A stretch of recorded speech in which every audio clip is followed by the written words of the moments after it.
Voice of south நேயர்களுக்கு வணக்கம். இந்த நேர்காணலில் நாம் சிந்திக்கிருப்பவர் மருத்துவர் திரு காந்தராஜ் அவர்கள். வணக்கம். இப்போ தேசிய அளவில் நரேந்திர மோடியினுடைய செல்வாக்கு சரிந்திருக்கு. ராகுல் காந்தி ஒரு மக்கள் தலைவராக உயர்ந்திருக்காரு. குறிப்பாக அவர் நீட் விவகாரத்திலிருந்து எய்ம்ஸ் மருத்துவமனையில் போய் பார்க்கிறதா இருக்கட்டும், அத்ராஸ் விஷயத்தில் போய் பார்க்கிறதா இருக்கட்டும், இல்லை அந்த ரயில் ஓட்டக்கூடிய ஓட்டுநர்களை போய் பார்க்கிறதா இருக்கட்டும், இப்படி எல்லா மக்கள் பிரச்சனைகளையும் போய் பார்க்கிறார் ராகுல் காந்தி. ஆனால் இப்போ வெளிநாட்டு பயணத்தில் எப்பயும் போல முன்பு 10 ஆண்டு காலத்தில் மோடி எப்படி இருந்தாரோ அதே போல தான் இப்பயும் இருக்காரு. அப்படின்ற பட்சத்தில் நம்ம எப்படி எடுத்துக்கிறது, நீங்கள் எப்படி அதை பார்க்குறீங்க? அவரை மாற்ற முடியாதுங்க. எப்படி பழனிசாமி மாற்ற முடியாதோ அதே மாதிரி மோடியை மாற்ற முடியாது. அவருக்கு வேண்டியது வெளிநாட்டு பயணங்கள். அவர் 10 வருஷமாக பிரதம மந்திரியாக இருந்து என்ன செஞ்சாருன்னு நீங்கள் சொல்லுங்கள். யாரும் கேள்விப்படாத நாடுகளுக்கெல்லாம் போயிட்டு வந்த ஒரே ஆள் அவர் தான். வருவார், வந்த உடனே அடுத்த ஃப்ளைட்டுக்கு நிற்பார். இந்த நம்ம பார்க்காத ஊர் எது, இந்த ஊர் இன்னும் பார்க்கல, அங்கே அந்த பக்கம் ஓட்டு பார்ப்போம். இது ஆட்டோ ரிக்ஷா ஓட்டுற மாதிரிலாம் போயிட்டு இருந்தார். எந்த கண்ட்ரி இருக்குதோ அங்கெல்லாம் போய் இறங்கிக்கிட்டார்.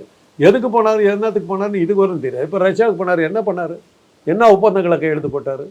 ரஷ்யாவே உளுந்து போன நாடு, பொருளாதாரத்தில் அடிபட்டு கிடக்கிற நாடு, உக்ரைன் போரில் வந்து சீனத்தை அடித்து கிடக்கிற நாடு. அங்கே போய் என்னத்தை நீ சாதிச்ச, என்ன ஒப்பந்தத்தை நீ போட்ட? இல்லை, அந்த நாட்டினுடைய உயரிய விருது, சிவிலிய விருதெல்லாம் கொடுக்குறாங்க. அது யார் போனாலும் கொடுப்பாங்க. இப்போ நடிகர் திலகம் சிவாஜி கணேசன் வந்து அமெரிக்காவுக்கு போன போது நியூயார்க்கில் அவருக்கு வந்து வரவேற்பு கொடுத்துட்டு நியூயார்க் நகர மேயராக ஒரு நாள் போட்டாங்க. அது வந்து கொடுக்குற கௌரவம். அந்த கௌரவம் வந்து யாருக்கு வேணாலும் கொடுப்பாங்க. அதை வச்சுக்கிட்டு அவருடைய அதே சமயத்தில் என்னாச்சு, ஆஸ்திரியாவுக்கு போனார். ஜவஹர்லால் நேருவை பற்றி புகழ்ந்து பேசுகிறார் அந்த பிரைம் மினிஸ்டர். எங்கே போவார், தலைக்குனிவு. அதே நியூசிலாண்டு போனார், கோத்ரா ரயில் நிரப்பி வீரர்னு போட்டாங்க. அந்த நாடு பூரா அந்த டாக்குமெண்ட்ரியை போட்டாங்க. ஆஸ்திரேலியா போனார், இவர் தான் வந்து இந்த வெடிகுண்டு வழக்கில் சிக்கினவர்.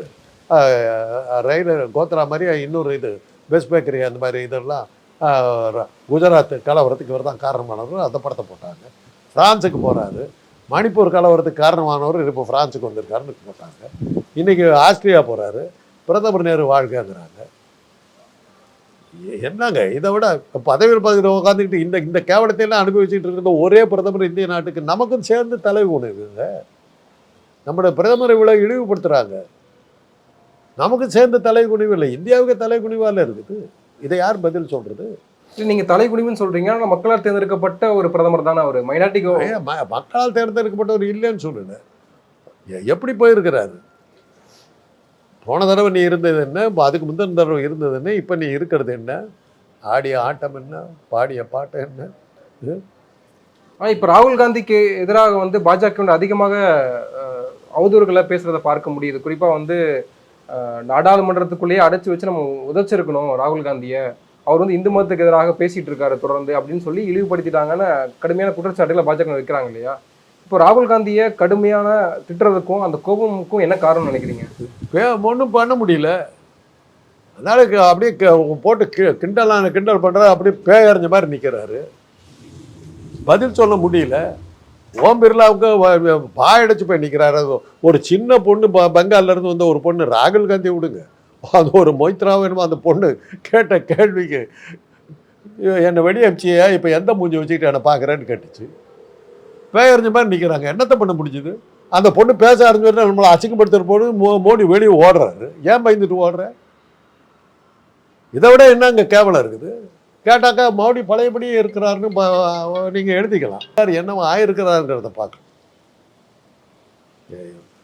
இன்னைக்கு வரல அவருடைய செல்வாக்கே வந்து அமலாக்கத்துறையும் தேர்தல் ஆணையம் சில நீதிபதிகளை வச்சுக்கிட்டு தான் இவ்வளோ நாள் வாழ்ந்துக்கிட்டு இருக்காரு. இன்றைக்கி அவங்கெல்லாம் காலவாரி விட்டாங்க. இல்லை, இனிமேலும் அந்த இடி, அமலாக்கத்துறை, இன்கம் டேக்ஸு, நீதித்துறையெல்லாம் செயல்படாதுன்னு நினச்சிட முடியுமா? 6 மாதத்துக்கு அவர்களுடைய இது ஓடிக்கிட்டு இருக்குங்க, பழையபடியே ஓடிக்கிட்டு இருக்குங்க. கொஞ்சம் கொஞ்சமாக அதிகாரிகள் செட்டில் ஆவாங்க. ஏப்பா மறுபடியும் இவர் பின்னாடி போயிட்டு இருந்தோம்னா நாளைக்கு என்ன ஆகும்னு தெரியாது, நம்ம மாட்டிக்கூட நம்ம ஜாக்கிரதையாக இருப்போம். அதிகாரிகள் மாறிடுவாங்க. நீதிபதிகளுக்கு அதே தான். அவங்க வந்து கவர்னர் போஸ்டெல்லாம் கிடைக்குங்கிற நம்பிக்கை இப்போ குறைஞ்சிக்கிட்டு வருது. அப்படி இருக்கும்போது அவங்க நேர்மையாக போகிறதுக்கான வாய்ப்புகள். அப்படியெல்லாம் வரும்போது மோடியினுடைய இது இன்னும் நிலைமை மோசமாகும். ஆனால் ராகுல் காந்தி வந்து ரொம்ப நம்ம நேர்மையாக நடந்துக்கணும், நம்ம வந்து எதிர்க்கட்சி தலைவராக இருக்கிறதா நமக்கு நல்லதா இருக்கு அப்படின்னு அவர் சொல்றாருல்ல. அப்போ எதிர்க்கட்சி தலைவர் ஆக்குறதே பெரிய இருந்துச்சு இல்லையா? அவர் கேட்குற கேள்விக்கு பதில் சொல்ல முடியலைங்க. பதவியில் உட்காந்துருக்கீங்க, ஆள் அம்பு எல்லாம் இருக்குது, பார்த்து உன்னை பார்த்து சிரிக்கிறாங்க, உங்களுக்கு என்ன பண்ணுறதுன்னு தெரியலையே. நிலைமை அவ்வளோ மோசமாக இல்லை இருக்குது. ராகுல் காந்தி நெஞ்சை நிமித்திக்கிட்டு போறாரு, இவர் எங்கே போனாலும் தலை குடிஞ்சிக்கிட்டுல போறாரு. ஆனால் நிதிஷ் நாயுடு அமைதியாக தானே இருக்காங்க. நிதிஷ் நாயுடு அமைதியாக தானே இருக்காங்க. நீங்கள் சில விஷயங்கள் எல்லாம் ரொம்ப ஜாக்கிரதையாக இருக்கணும். நிதிஷ்குமார் வந்து பீகாரில் என்ன பண்ணார், ஒரு வருஷம் பேசாமல் தான் இருந்தார். ஆட்சியாக மோடி அப்படியே எடுத்துக்கிட்டாரு, எல்லாம் தன்னுடைய அதிகாரம் எல்லாம் இவங்க சீஃப் மினிஸ்டர் போஸ்ட்டை மாத்திரம் கொடுத்துட்டு முக்கிய இலாக்காக்கள் பூரா தங்கையில் வச்சுக்கிட்டு உட்காந்துட்டாரு. ஒரு வருஷம் பேசாமல் இருந்தார். ஒரு வருஷம் கழித்து ஒரு இடத்த விலைக்கு வாங்கினார், முடிஞ்சு போச்சு. பாஜக சட்டப்பேட்டெல்லாம் கிழிஞ்சு உட்காந்துக்குச்சு, நிர்வாணமாக உட்காந்துச்சு. அது மாதிரி என்றைக்கு பண்ணவர் யாருக்கு தெரியும்? எப்போ வேணாலும் பண்ணலாம், எப்போ வேணாலும் பண்ணலாம். சந்திரபாபு நாயுடு எவ்வளோ ஜாக்கிரதையாக இருக்குங்கிறது புரிஞ்சுக்குங்க.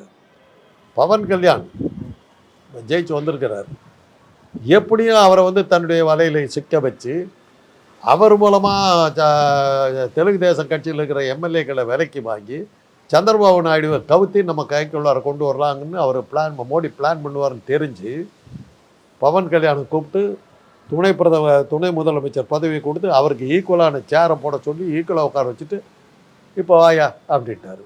மோடி கூட்ட சவால் தானே அது. ஓகே, அதை நீங்கள் எல்லாம் பார்க்க மாட்டீங்களே, ஏன்னா மோடியை காப்பாற்றுறது உங்களுடைய லட்சியங்களில் ஒன்று, உங்களால் பார்க்க முடியாது. சந்திரபாபு நாயுடா இருக்கட்டும் இல்லை நிதிஷா இருக்கட்டும், அவர்களுடைய தேவைகளை வந்து முதல்ல பூர்த்தி செஞ்சுக்க வேண்டிய அவசியம் இருக்குது. அவருடைய மாநிலங்களை தக்க வைத்துக்க வேண்டிய தேவை இருக்குது. ஏற்கனவே வந்து ஜெகன்மோகன் ரெட்டி வந்து ஃபேஸ் பண்ணணும், அவருக்கு பதிலடி கொடுத்தாகணுன்ற கட்டாயம் வந்து சந்திரபாபு நாயுடுக்கு இருக்குது. அப்போ அதெல்லாம் பார்த்துட்டு தான் அவங்க வருவாங்க. அதனால் வந்து அவங்களுக்கு சுமூகமான போக்கு தான் வந்து மோடி கிட்ட இருக்குது.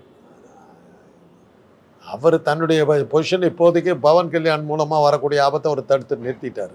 ஜெகன்மோகன் ரெட்டி ஸ்பெண்ட் ஃபோர்ஸ் ஆகிட்டார், அவர் இன்னும் எந்திரிச்சு வரதுக்கு நாள் பிடிக்கும். அது வரல. இப்போ மோடி வந்து என்றைக்கு இப்போ என்னன்னாக்கா, முதல்லலாம் மோடி ஃபாரின் போனாக்கா அங்கே சுற்றி விட்டு அடுத்த நாட்டுக்கு அப்படியே போவார், இன்னொரு நாட்டுக்கு அப்படியே போவார். 10 நாடுகளை சுற்றி விட்டு என்றைக்கோ ஒரு நாள் ரொம்ப போர் அடிச்சு போய் இந்தியாவில் ஒரு நாடு இருந்தது, அது என்ன ஆச்சுன்னு பார்க்குறதுக்கு வந்துட்டு போகிற மாதிரி இருந்தார். இப்போ என்ன ஆகுது, இட்டாலி போகிறாரு, அடுத்த ஃப்ளைட்டை பிடிச்சிட்டு ஓடி வந்துடுறாரு. இங்கே பதவி போயிடுச்சு, என்ன பண்ணுறது?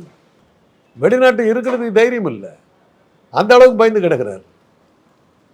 ஸோ இதெல்லாம் வந்து இந்த 3% நடத்துகிற பத்திரிகையாளர்கள்லாம் அதெல்லாம் கண்ணுக்கு தெரியவே தெரியாது. நான் இந்த வாரம் பார்க்குறேன், அவங்க நடத்துகிற பத்திரிகைகளில் ராகுல் காந்தி நாடாளுமன்றத்தில் நடத்தின அந்த தாக்குதலை பற்றி ஒரு வார்த்தை கூட அவங்க பத்திரிகைகளில் எதிரி வரலையே. அவ்வளோ ஜாக்கிரதையாக உலகமே அதை பற்றி பேசுது. இந்த 3%காரர் நடத்துகிற பத்திரிகைகள் அதை பற்றி ஒன்றுமே அவ்வளோ ஜாக்கிரதையாக இருக்கு.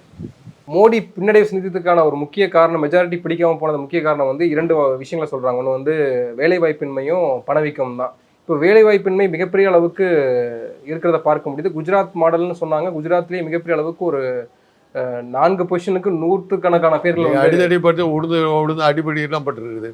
நீங்கள் கொடுத்த பொய் தோற்றம் தானுங்களே. குஜராத்தில் இருக்கிற பஸ் ஸ்டாப் எப்படி இருக்குது பாருன்னு போட்டிங்க ஒரு 15 வருஷத்துக்கு முன்னாடி. அப்படியே சும்மா ஜெகஜோதி அப்படியே ஆஹா என்ன இருக்குது. அதில் நீங்கள் கவனிக்க மருந்து அதில் பூரா வந்து சைனீஸ் லெட்டரில் இருந்தது. சைனாவில் எடுக்கப்பட்ட ஃபோட்டோவை வந்து ஃபோட்டோ எடுத்து குஜராத்தில் இருக்கிற மாதிரி போலித்தனமான உருவங்களை அவரை கொடுத்து காப்பாற்றினீங்க. அதெல்லாம் உடஞ்சி போச்சு. இப்போ மாட்டிக்கிட்டாரு.